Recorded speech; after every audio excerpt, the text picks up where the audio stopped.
Alright, welcome to this lesson on creating expressions.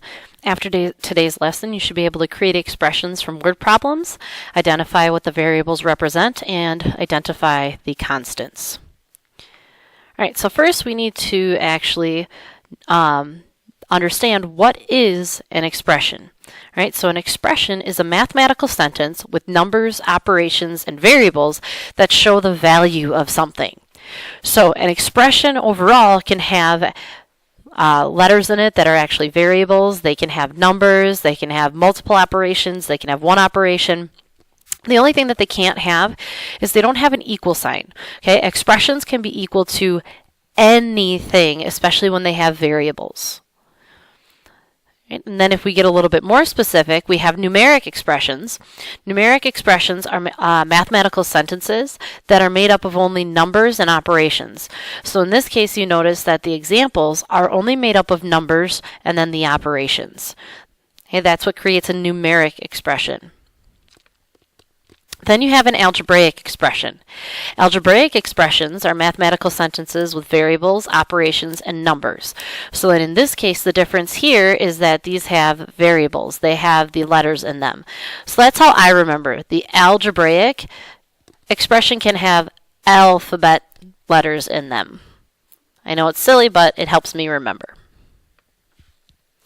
Constants. Constants are numbers with a value that are always the same. So when you look at this problem, you have 7 and 5. 7 and 5 are never going to change. They don't have a variable connected to them to change what they're worth.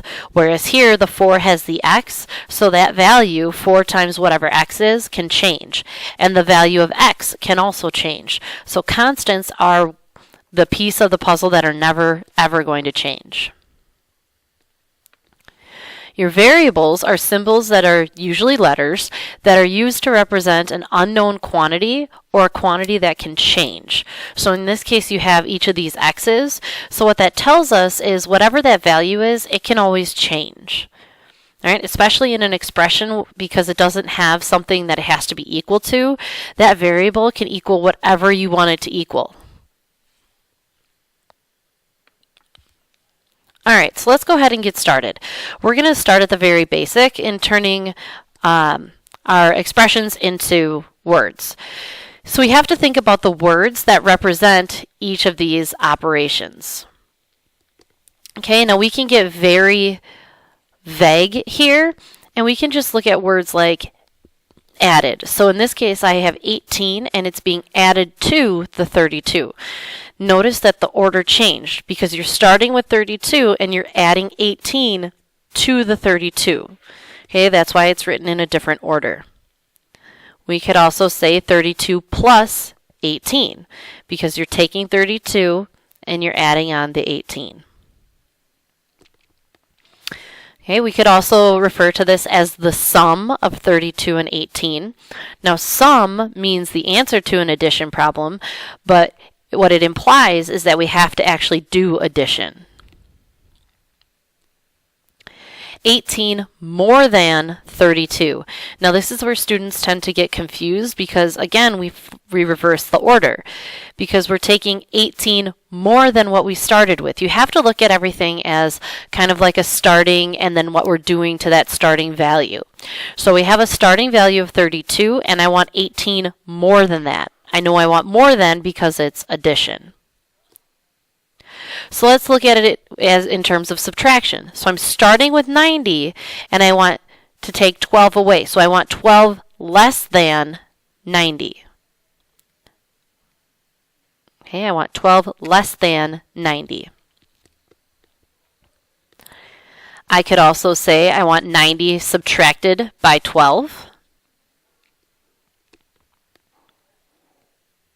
I could say 90 minus 12. These are all words subtracted minus less than. These are all words that imply subtraction. I could say the difference of 90 and 12. That tells me that I want to subtract the two numbers, and I would have to do it in the order that it's written. Okay, so you have to listen to what it's asking you to do. Here it's telling you 90 subtracted by 12. So 12 is doing the subtracting. So it would have to go second. The difference of 90 and 12, okay, so they're saying start with 90, and I want the difference of 12, so take away that 12. Here I want 12 less than 90. So I'm saying I have 90 and I want 12 less than that. So I would start with the 90 and then go 12 down from there. And then you could also say take away 12 from 90. So again, you're taking away the 12, but you're taking it from the 90. So you're starting with the 90 and then you're taking away that 12. Excuse me. So here you have 8 times 28. That's an option. You could say 8 multiplied by 28. We could say the product of 8 and 28. We could also say we want 28 groups of 8.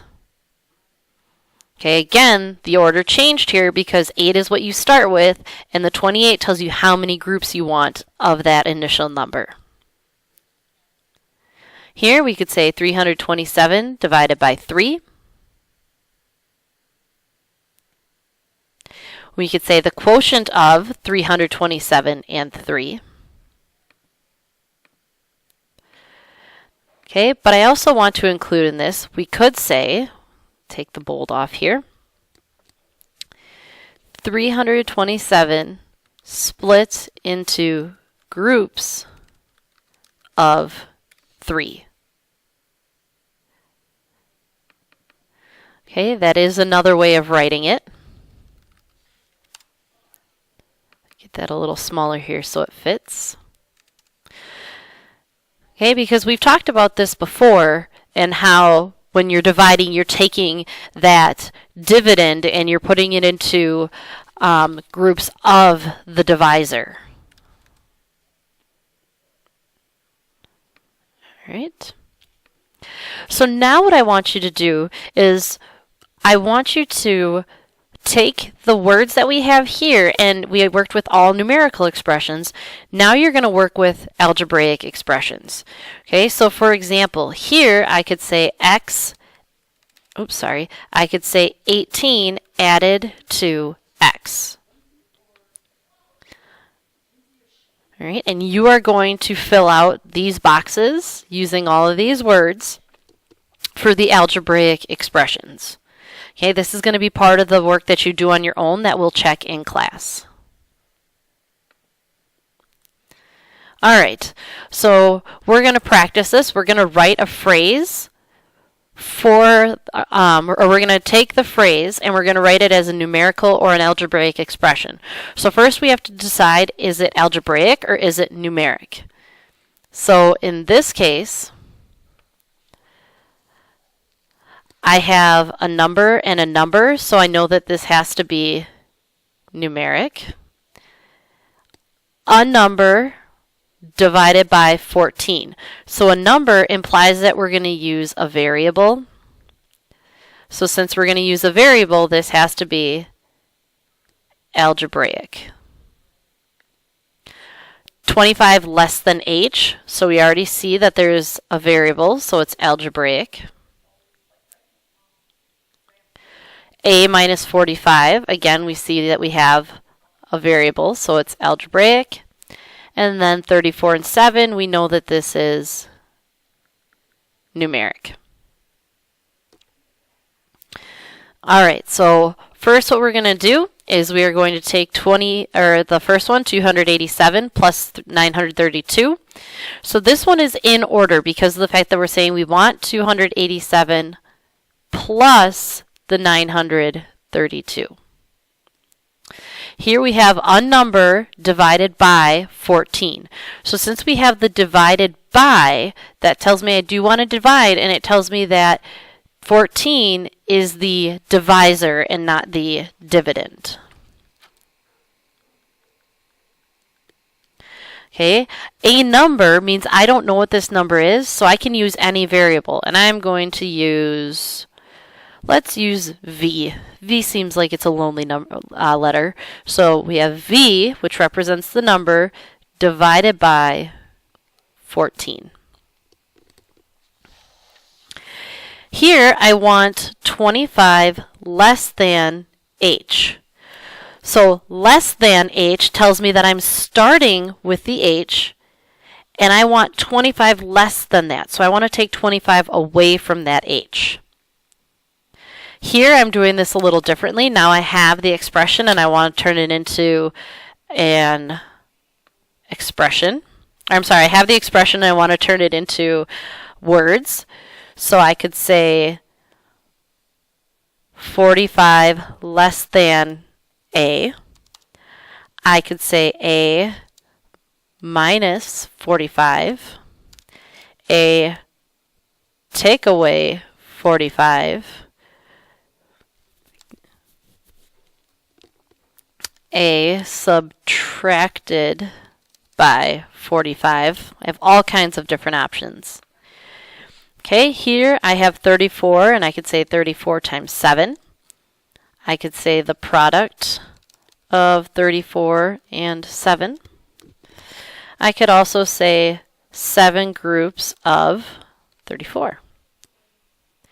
Okay, these are all different ways to take expressions and write them in words and vice versa. Typically, we have an easy time doing this. The hardest ones are when we're talking about the words like less than and more than. Those are typically more difficult for us. And then word problems are typically more difficult because we use everyday language as opposed to using math language. So that's where we have to become a little bit better detectives in terms of what we're doing. So when we're doing that, so here's a word problem. And remember, I always tell you guys to use your ride. So we read and identify the question, read and highlight the question, identify the important information, determine a plan of action, and then evaluate. In this case, we're not going to evaluate. We're just focusing on writing the expressions. All right, so when I read the problem, I see that the Nile River is the world's longest river. Let N stand for the length of the Nile. The Amazon River is 4,000 miles long. Write an expression to show how much longer the Nile is than the Amazon. So I see here that what it's asking me to do is to write an expression to show how much longer the Nile is than the Amazon. Notice I didn't do anything. I didn't box any numbers. I didn't circle any words, nothing until I found the question or what it's asking me to do. The reason being, I want to use the question or what it's asking me to do to help me go back and find that information that I need. What's important to note is that I want to write an expression, and it needs to show how much longer the Nile is than the Amazon. Okay, so the length of the Nile is going to be a number, and the length of the Amazon is going to be a number. Okay, does it matter that the Nile is the world's longest river? No, it really doesn't. But letting N stand for the length, so N is going to be a number, and it's representing the length of the Nile. That's important to note. Then I know that the Amazon River is 4,000 miles long. Longer implies that I'm going to subtract, okay, because it implies that I want the difference. Because we're saying, okay, well, one is longer than the other, but by how much? So we're saying if one is this long and one is this long, we want the how much longer. We want this right here. Okay? So again, it's like this is 4,000 and this is the Nile, and we want how much longer. What is that difference between the Nile and the Amazon? So what that tells me is I'm going to take, so show how much longer the Nile is. So I'd have to take the length of the Nile and I'd have to subtract the Amazon. So I read and highlighted, I identified important information, and here I determined my plan of action. I even drew a picture to help me see what I was doing in picture form, so that way I could turn it into an expression. Sometimes that can really help us out. Okay, another way to look at that picture, which some of us might have seen before, is to say that this is the Nile, so this whole box is the Nile, and from here to here is the 4,000 of the Amazon. And we want to know how much longer the Nile is.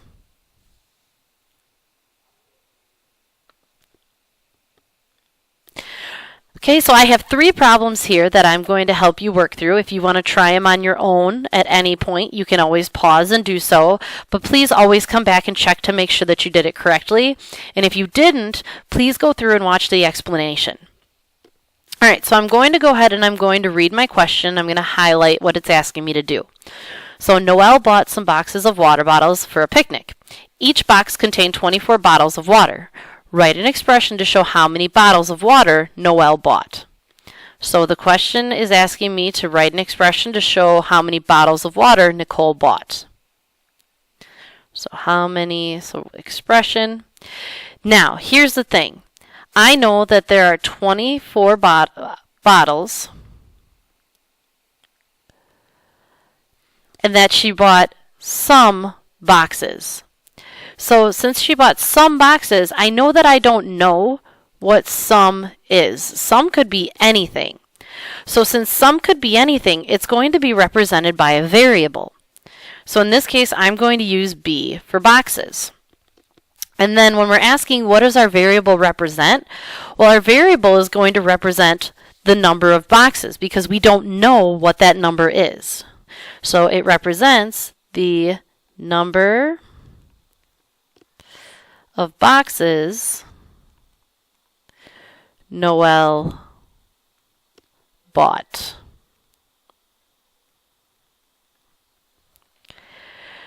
Okay, so I want an expression to show how many bottles of water Noelle bought. And there's 24 bottles of water in each box. In this case, each means, so if I have a box, that means there's 24 bottles.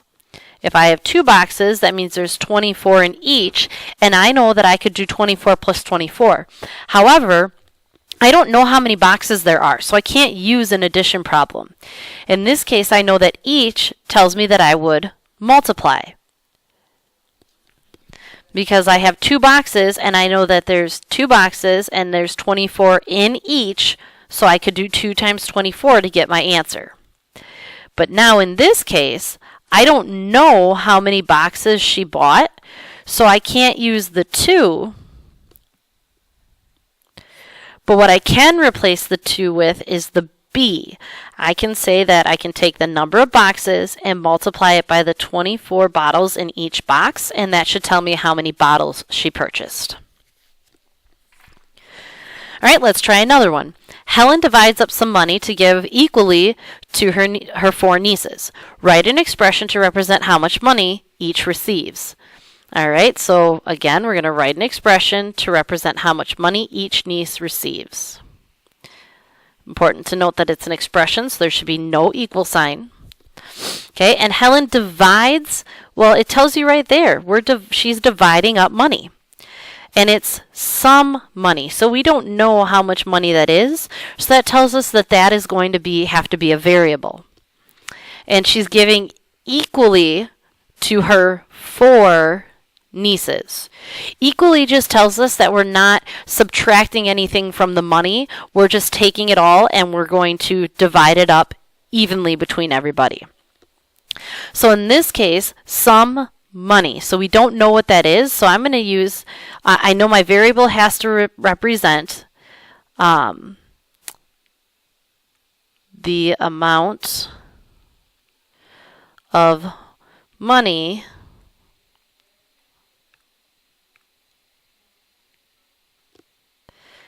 Helen has. And I'm going to use M for money. And then I can literally look at it, and it's saying she's dividing the money. So she's dividing, the money is what's being divided, and it's getting divided by 4 nieces. So we're not taking the 4 nieces and dividing them up by the money. That would be pretty difficult. We're taking that money and dividing it by the 4 nieces. All right. Jane and her 3 college friends are going to be sharing the cost of a 3-bedroom apartment. The cost of rent is $650. They each also have to pay $50 a month for water. What expression can you write that will tell you what Jane's share is? Okay, so what expression can you write that will tell you what Jane's share is? Expression again.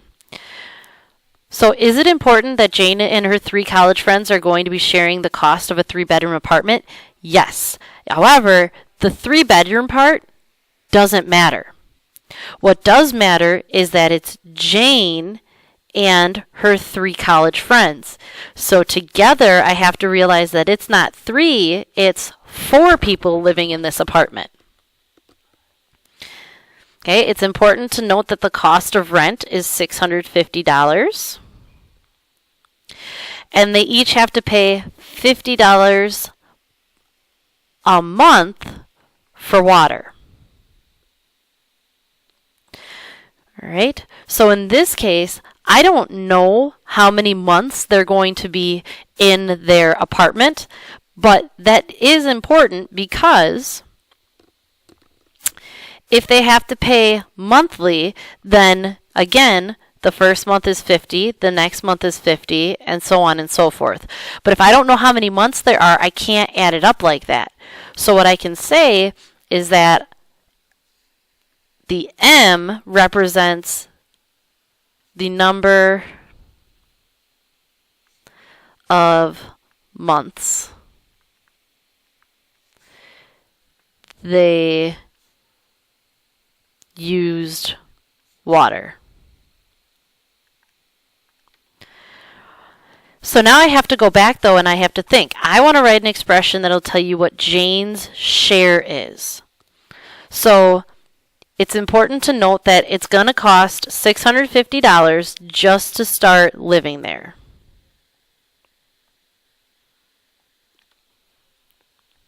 Okay. And then they also implies that we're going to have to add. And it's $50, but it's not just $50, it's $50 a month. So that implies that we're going to have to multiply by M. Okay, whenever you see a variable and a number connected to one another, that tells you that it's multiplication. But now this tells you, if I just did this, this would just tell you the total cost that there is. I only want to know Jane's share. So if this is the total cost right here, if I want to know what Jane's share is, I would have to take all of this and I would have to divide it by 4 to divide it evenly amongst the 4 friends. Notice though, I put these in parentheses, and this is where the order of operations comes in. If I don't put this in parentheses, I would have had to do 50 times M, and then I would have had to divide that by 4. However, I need to add the rent to this before I can divide it by the 4 friends. Otherwise, what I would be doing is I would be saying divide the water. So if I just left it like this,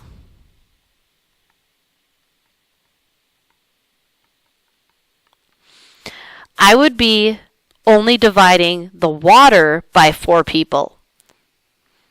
And then everybody would also be paying another $650.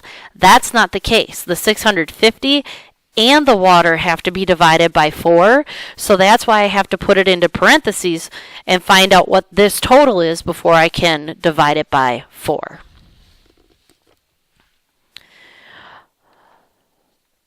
All right, so your next step is going to be to work on these 3 problems on your own. So you have your expressions to words at the beginning, and then you have your word problems here where you have to identify the variable, what it represents, and the expression. You also need to make sure that you do your ride. All right, so boxing those important numbers, highlighting the question, so on and so forth. Right? As always, if you have any questions, please be sure to email me or write them down so we can go over them in class.